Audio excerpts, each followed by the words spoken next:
சேர்த்த பணத்தை செலவழிச்சாலும் சொத்த மாத்தி எழுதி வச்சாலும் பாட்டி சொல்ல கட்டாதே. வணக்கம். இன்னைக்கு நம்ம ரொம்பவே முக்கியமான ஒரு விஷயத்த பத்தி தான் இந்த அலசல்ல பார்க்க போறோம். தமிழ்நாடு அரசு ஊழியர்களுக்கு குறிப்பா 3வது குழந்தை பிறக்கும்போது கிடைக்கிற மகப்பேறு விடுப்பு உரிமைகள், இதுல இருக்கிற சட்டச்சுக்கல்கள் எப்படி காலப்போக்குல மாறுச்சுங்கிறத ரொம்பவே தெளிவா ஆழமா பேச போறோம். ஆரம்பிக்கலாமா? இது கேட்கறதுக்கு ரொம்ப சாதாரணமான ஒரு கேள்வியா உங்களுக்கு தோணலாம்.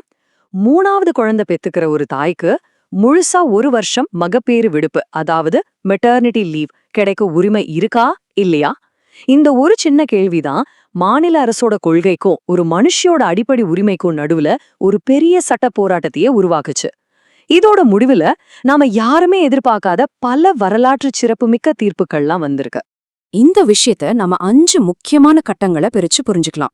முதல்ல மகப்பேறு விடுப்புல இருந்த அந்த சர்ச்சை, அடுத்து அரசோட ஆரம்பகட்ட நிலைப்பாடு, அப்புறம் உச்ச நீதிமன்றம் கொண்டு வந்த அந்த மிகப்பெரிய திருப்புமுனை, அதுக்கப்புறம் இது எப்படி எல்லாருக்குமான ஒரு சட்ட உரிமையா மாறுச்சு, கடைசியா இன்னைக்கு நடைமுறையில இதோட தாக்கம் என்ன, இதெல்லாம் தான் நம்மோட இன்றைய பயணம். சரி, முதல் பகுதிக்கு வருவோம். மகப்பேறு விடுப்பு குறித்த அந்த சர்ச்சை, இந்த முழு சட்ட போராட்டமும் எங்க ஆரம்பிச்சுது, இதுக்கு காரணமா இருந்த அந்த சின்ன விதிமுறை என்னங்கிறத முதல்ல பாத்துருவோம். பாத்தீங்கன்னா, தமிழ்நாட்டுல அரசு ஊழியர்களுக்கான மகப்பேறு விடுப்பு காலப்போக்குல ரொம்பவே சிறப்பா அதிகரிக்கப்பட்டுச்சு. 2016ல 270 நாட்களா இருந்த லீவு 2021ல முழுசா 1 வருஷமா, அதாவது 365 நாட்களா ஆக்கப்பட்டுச்சு. இது ரொம்பவே வரவேற்கத்தக்க ஒரு விஷயம்தான். அது மட்டும் இல்லாம நிரந்தர பணியாளர்கள், தற்காலிக பணியாளர்கள்னு எந்த பாகுபாடும் இல்லாம எல்லாருக்கும் இது பொருந்துன்னு சொன்னாங்க. சூப்பர் இல்ல? ஆனா இங்கதான் ஒரு பெரிய ட்விஸ்ட் வச்சாங்க. இந்த சலுகை கிடைக்கணும்னா அது அடிப்படை விதி 101A கட்டுப்பாடுகளுக்கு உட்பட்டது அப்படின்னு ஒரு கண்டிஷனை உள்ள கொண்டு வந்தாங்க. அந்த கண்டிஷன் என்னன்னு தெரிஞ்சா நீங்களே ஆச்சரியப்படுவீங்க. அந்த அடிப்படை விதி 101A என்ன சொல்லுதுன்னா, இந்த 1 வருட முழு விடுப்பும் 2க்கும் குறைவான உயிருள்ள குழந்தைங்க இருக்கிற பெண்களுக்கு மட்டும்தான் அப்படின்னு ரொம்ப ஸ்ட்ரிக்டா சொல்லுச்சு. கொஞ்சம் யோசிச்சு பாருங்க. அதாவது ஏற்கனவே 2 குழந்தைங்க இருந்தா 3ஆவதா ஒரு குழந்தை பிறக்கும்போது அந்த தாய்க்கு இந்த லீவு கிடையாது. இதுதான் அதோட உண்மையான அர்த்தம். இப்போ 2வது பகுதிக்கு போவோம். அரசோட ஆரம்ப கட்ட நிலைப்பாடு என்னவா இருந்துச்சு?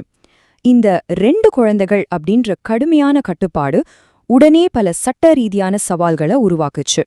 ஆனா ஆரம்பத்துல பாத்தீங்கன்னா மாநில அரசுக்கு இதுல ஒரு மிகப்பெரிய வெற்றியும் கிடைச்சுது. 2022ல சென்னை உயர்நீதிமன்றத்துல ஒரு மேல்முறையீடு நடக்குது. அப்போ மாநில அரசு என்ன வாதிட்டாங்கன்னா, இந்த 2 குழந்தைகள் பாலிசியிலிருந்து நாங்க பின்வாங்கினா அது அரசாங்கத்தோட கஜானாவுக்கும் சரி, மனித வளத்துக்கும் சரி ஒரு தாங்க முடியாத அளவுக்கு மிகப்பெரிய அழுத்தத்தை கொடுக்கும்னு சொன்னாங்க. அவங்க வாதம் முழுக்க முழுக்க நிதிச்சுமை, அப்புறம் நிர்வாக சிக்கல், இதை மட்டுமே மையமா வச்சு ரொம்ப ஸ்ட்ராங்கா இருந்துச்சு.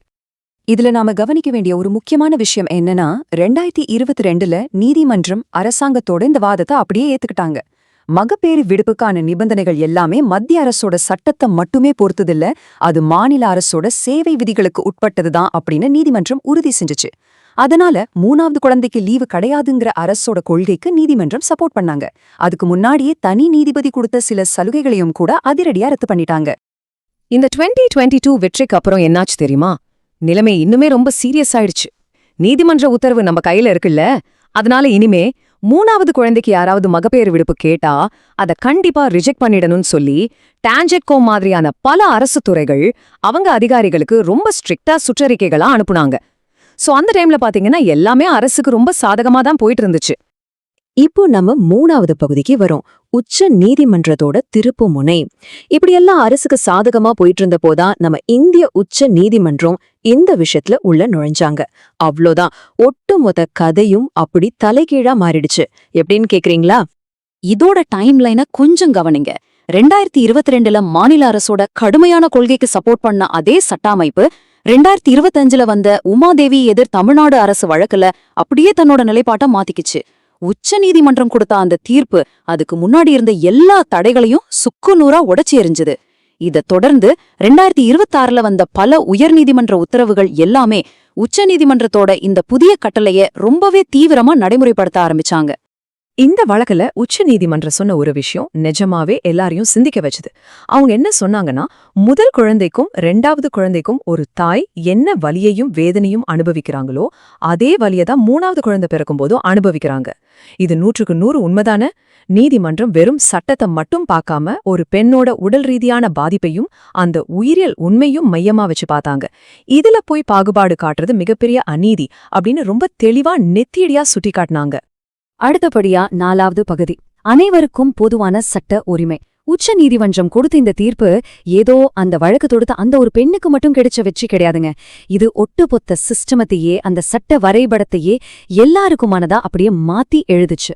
சட்டத்துல ஜட்ஜ்மெண்ட் இன் ரெம், அதாவது பொதுவான தீர்ப்புன்னு ஒரு வார்த்தை சொல்லுவாங்க.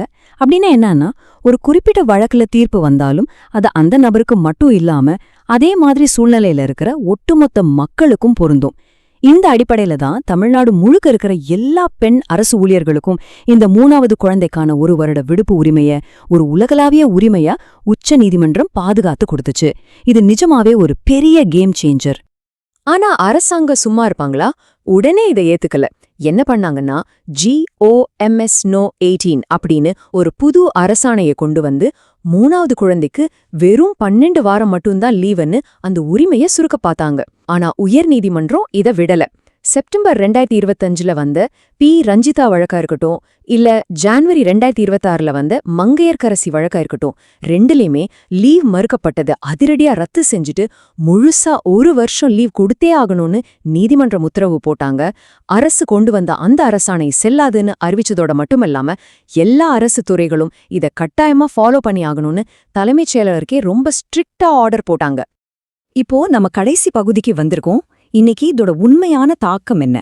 சரி, கோர்ட்ல இவ்ளோ பெரிய சட்ட போராட்டங்கள்லாம் நடந்ததே, அது நிஜ உலகத்துல இன்னைக்கு வேலைக்கு போற பெண்களோட வாழ்க்கையில எந்த அளவுக்கு ஒரு பெரிய மாற்றத்தை ஏற்படுத்தியிருக்குன்னு பாப்போம். சட்டங்கள்ங்கிறது வெறும் பேப்பர்ல மட்டும் தூங்கிட்டு இருக்கிற விஷயம் இல்ல. அதுக்கு ஒரு பெஸ்ட் உதாரணம் தான் 2026ல ரொம்பவே வைரலா பேசப்பட்ட விழுப்புரத்தை சேர்ந்த சாய் நிஷாவோட வழக்கு. இவங்களுக்கு ஆரம்பத்துல ஒரு மாவட்ட முதன்மை நீதிபதி 1 வருட லீவ் தர முடியாதுன்னு மறுத்துட்டாரு. ஆனா அவங்க அப்படியே விட்டுடல. உடனே சென்னை உயர்நீதிமன்றத்துல போய் அப்பீல் பண்ணாங்க. அங்க என்ன நடந்துச்சு தெரியுமா?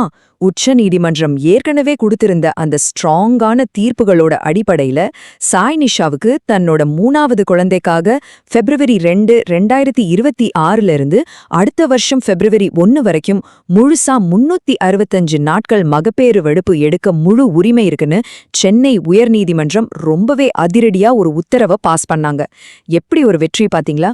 சோ ஃபைனலா இப்போ சட்டம் எந்த இடத்துல நிக்குது? ஒரு பக்கம் அரசாங்கம் சொல்லிட்டு இருந்த கொள்கை, அதாவது 3வது குழந்தைக்கு அதிகபட்சமா 12 வாரம் தான் லீவு.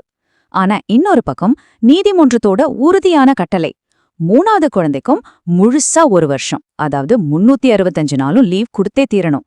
கடைசியில பாத்தீங்கன்னா மாநில அரசு கொண்டு வந்த அந்த கட்டுப்பாடுகள் எல்லாமே உடைக்கப்பட்டு நீதித்துறையோட மனித நேயமிக்க கட்டளை தான் இன்னைக்கு நிலைநாட்டப்பட்டிருக்கு. இதையெல்லாம் பார்த்துட்டு வர்றப்போ கடைசியா உங்ககிட்ட ஒரு முக்கியமான கேள்வியை நான் விட்டுட்டு போறேன். ஒரு அரசோட பணியிட கொள்கைகள் ஒரு மனுஷியோட உயிரியல் உண்மைகளோட முரண்படும்போது இந்த நிதி நிலைத்தன்மை ஒரு பக்கம், அடிப்படை மனித உரிமைகள் இன்னொரு பக்கம், இது ரெண்டும் எப்படி எதிர்காலத்துல அரசாங்கங்கள் பேலன்ஸ் பண்ண போறாங்க? மாநிலத்தோட பட்ஜெட்டை விட ஒரு தாயோட வேதனைக்கு நீதிமன்றங்கள் அதிக முக்கியத்துவம் கொடுக்கிற இந்த காலகட்டத்துல நம்மளோட இந்த நவீன குடும்ப சூழலுக்கு ஏத்த மாதிரி எதிர்கால நிர்வாக சட்டங்கள் எப்படி மாறப்போகுது? கொஞ்சம் ஆழமா யோசிச்சு பாருங்க. இந்த அலசல் உங்களுக்கு ரொம்பவே பயனுள்ளதா இருந்திருக்கும்னு நம்புறேன். இதே மாதிரி இன்னொரு சுவாரஸ்யமான தலைப்புல சந்திக்கலாம்.